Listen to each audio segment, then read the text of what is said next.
the accountability that you would like to see if this current president is the one who brought the case to the Supreme Court and Chief Justice Roberts made clear in his opinion that a sitting president's responsibilities in office cannot lead to prosecution, immunity? So what is it the President Trump wants regarding President Obama, given that fact? And the special counsel at the time, Durham, when that Supreme Court matter was not in effect, could have charged anyone and did not. So on those 2 points, how do you respond? Look, the president has made it clear that he wanted these documents to be declassified. He wanted the American people to see the truth, and now he wants those who perpetuated these lies in this scandal to be held accountable. As for what accountability looks like, as the director said, it's in the Department of Justice's hands, and we trust them to move this ball forward. Well, you would agree President Obama cannot be charged based on that immunity? Again, I'll leave that to the Department of Justice. Stephanie. In light of the Japan set the expectations. More, if I may. Sure. Given what the DNI just said and laid out, does President Trump believe that President Obama should go to jail for something? Look, the president believes that this matter needs to be thoroughly investigated, and anyone convicted of crime should be held accountable in this country. Go ahead. This one is for you. Do you believe that any of this new information implicates former President Obama in criminal behavior?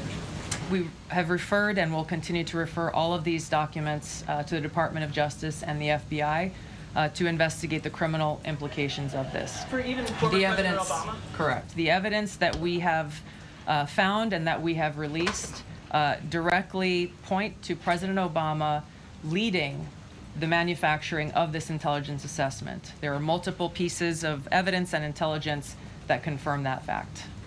Ed, go ahead. Director Gabbard, thank you. So just to, 2 questions, but to begin on that. The president yesterday, you've inferred that the former president helped lead a coup. Based on what you now see, do you believe President Obama is guilty of treason? I'm leaving the criminal charges to the Department of Justice. I am not an attorney, but as I've said previously, when you look at the intent behind creating a fake manufactured intelligence document that directly contradicts multiple assessments that were created by the intelligence community, the expressed intent and what followed afterward can only be described as a years-long coup and a treasonous conspiracy against the American people, our republic, and an attempt to undermine President Trump's administration. The Senate Caller, you laid out that the documents revealed that the Obama administration did not publish a December 2016 presidential daily briefing that demonstrated that Russia did not steal the election. Trump was receiving these briefings at the time because he was president-elect. Are you of the view that that information was kept out of the briefing because then President-elect Donald Trump would have seen it? I don't have any documents that speak to exactly what the new guidance was that was given as the reason for pulling that document, which, by the way, still has never been published until we released it last week, Friday. One could assume that they didn't want President Trump to see a document that came from the intelligence community that would contradict the Russia hoax narrative that began through the Hillary Clinton campaign with the Steele dossier. One more. Maybe either for you or Karoline. The president said yesterday that Obama committed treason. Do you or the White House believe that the Supreme Court's immunity decision protects Obama from prosecution? Look, I can speak to the president's feelings on this matter. He spoke to all of you yesterday in the Oval Office, but I also spoke to him about this morning. And he wants to see all those who perpetuated this fraud against our country, who betrayed our country and the Constitution, to be thoroughly investigated and held accountable.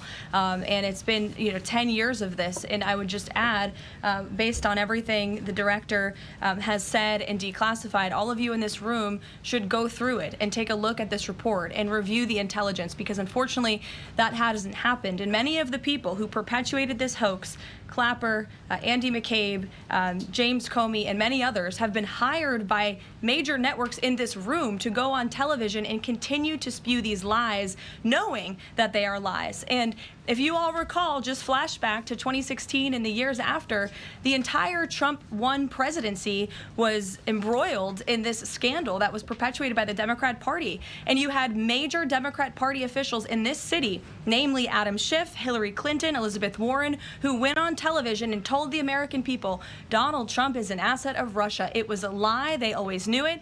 Hillary Clinton herself said that President Trump would be a puppet for Putin. Senator Tim Kaine at the time called President Trump Vladimir Putin's defense lawyer. Adam Schiff stated, and one of the worst things a lawmaker can do is to tell the American people, I know something you don't know, it's just classified and I can't tell you. And that's what he said. I can tell you that the case is more than that. I can't go into the particulars, but there is more than circumstantial evidence now. And not enough people in this room, not enough journalists in this country pushed Adam Schiff to say, what are you talking about? What evidence do you have?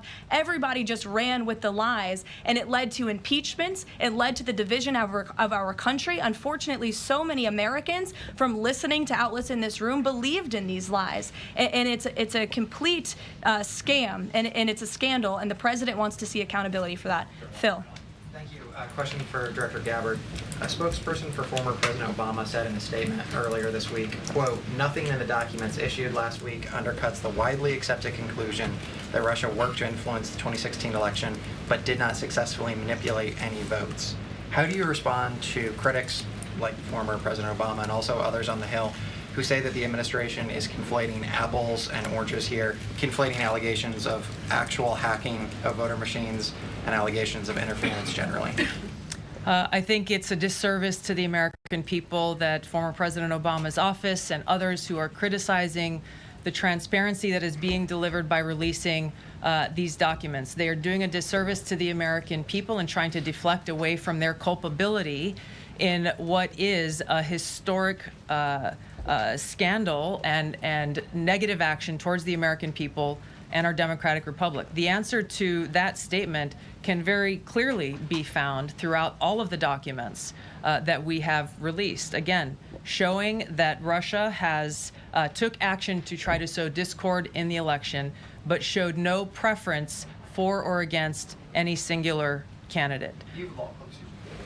You've long been an opponent of weaponization in government. How do you respond to criticism that referring Obama administration officials and even potentially the former president is just more weaponization and this is a potential race to the bottom? I think that's a very disrespectful attack on the American people who deserve the truth.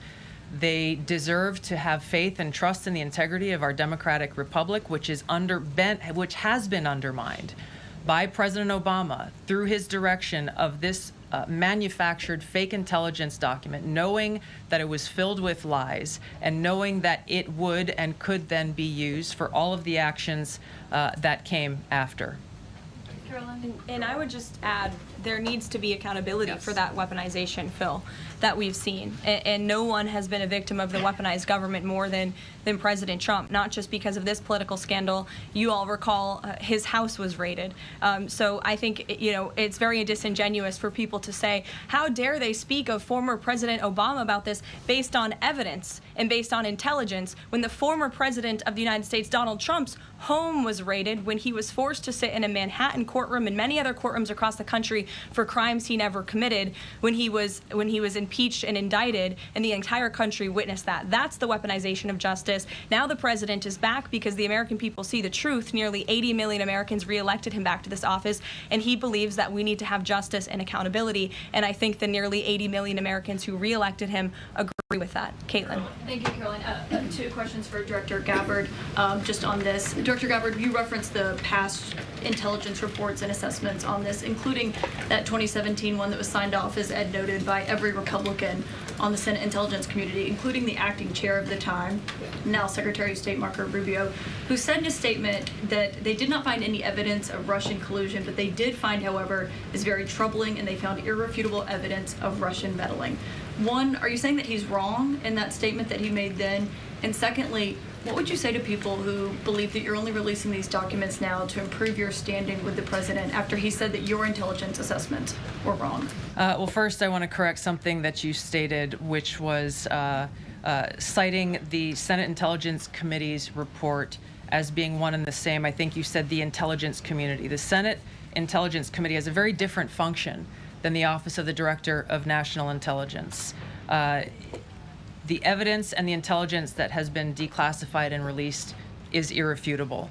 I'm going to let Karoline speak to Secretary Rubio. I'll speak to both questions. First, on Secretary Rubio, he put out a statement in 2020 following that Senate Intelligence Committee report, and he said what they found is troubling. We found irrefutable evidence of Russian meddling, which the Director of National Intelligence just confirmed for all of you, that Russia was trying to sow distrust and chaos. But what's the outrage in this that Secretary Rubio did not say at the time, the Democrats were saying at the time, is the fact that the intelligence community was concocting this narrative that the president colluded with the Russians, that the president's son was holding secret meetings with the Russians, all of these lies that were never true. And he also said at that time, we discovered deeply troubling actions taken by the FBI under Comey, particularly their acceptance and willingness to rely on the Steele dossier without verifying its methodology or sourcing. The Steele dossier that many outlets in this room ran as the gospel truth, and it was cooked up and paid for by the Clinton campaign.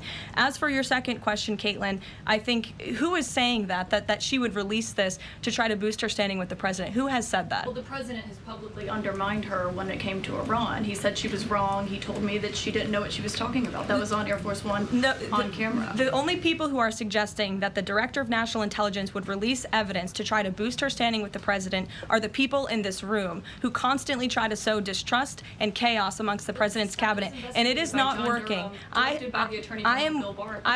will just answer your question directly. I am with the President of the United States every day. He has the utmost confidence in Director Gabbard. He always has. He continues to. And that is true of his entire cabinet, who is all working as one team to deliver on the promises this president made. Does anyone else have questions for Director Gabbard? And then we'll turn it over to a couple other